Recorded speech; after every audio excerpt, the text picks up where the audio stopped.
গ্রাম পাখি, তোমাদের গ্রামের বাড়ি জানি কোথায়? কেন ভুলে গেছো? কুমিল্লা। ও, গ্রামে মনে হয় তোমাদের বাড়ি ঘর নাই না কিছু? কি বলে, শুধু বাড়ি ঘর? আমাদের গ্রামের বাড়ি যে বড়, গোলা ভরা ধান, পুকুর ভরা মাছ, আশেপাশে বাগানের মধ্যে আম গাছ, কাঁঠাল গাছ, লিচু গাছ সব আছে। ও ওয়াও, তার মানে তো গ্রামের বাড়ি অনেক সুন্দর, দুইজন তো আরাম করে থাকতে পারবে, তাই না? অনেক সুন্দর। তোমাকে একবার নিয়ে যাবো না? আমাকে নেওয়া লাগবে না, তোমার বাপ মাকে গ্রামের বাড়িতে পাঠাও। কেন? আব্বা আমাকে গ্রামের বাড়িতে পাঠাবো কেন? কারণ তুমি যেমন জীবনে শান্তি চাও, আমিও জীবনে শান্তি চাই। আর তোমার বাপ মা যতদিন এইখানে আছে ততদিন আমি শান্তি পাবো না। আর আমি শান্তিতে থাকতে না পারলে তোমারও তো আমি শান্তিতে থাকতে দিব না। সো আমাদের দুইজনের শান্তির কথা চিন্তা করে অবশ্যই তাদের গ্রামের বাড়িতে পাঠায় দাও। কিন্তু আব্বা মা, দেখো তোমাদের বৌমা বলছে তোমাদেরকে গ্রামে পাঠানোর কথা, কিন্তু আমি রাজি হই নাই। প্লিজ এটা নিয়ে আর অশান্তি করো না, ঝগড়াঝাটি করো না প্লিজ। আরে না, কি কস, বৌমা সামান্য একটা কথা বলছে, এতে ঝগড়াঝাটি করার কি আছে?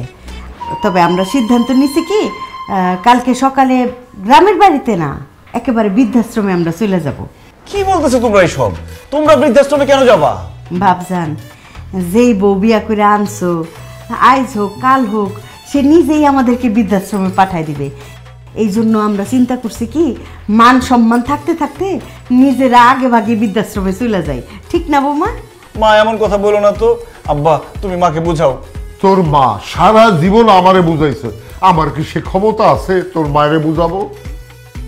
তবে আমরা বৃদ্ধাশ্রমে গেলে আমার গ্রামের বাড়ির সয় সম্পত্তি যা আছে সব বৃদ্ধাশ্রমে দান করে দেব।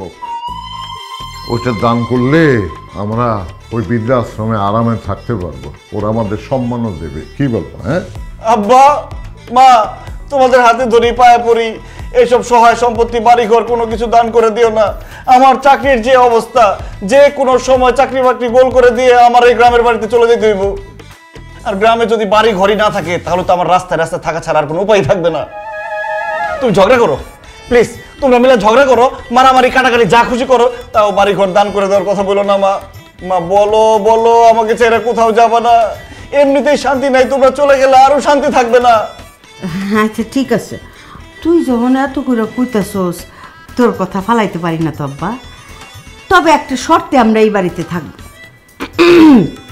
আমরা যদি এই বাড়িতে থাকি, তোর বউ রান্না করে আমাদেরকে খাওয়াবে।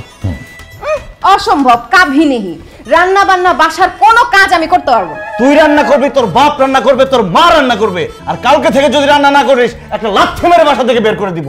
মা, এইভাবে মুখের কথায় কাজ হবে না, মার দিয়ে তাকে বুঝাইতে হবে। দে না, খুব করে দে।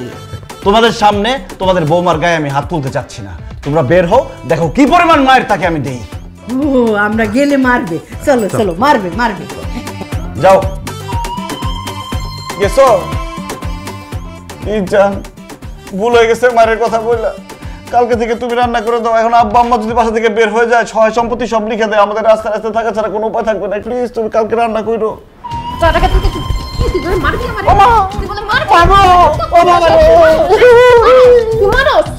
রান্না আমি করব, আমি শ্বশুর শাশুড়িরে দেখা দিব বৌমার হাতের রান্না কেমন হয়।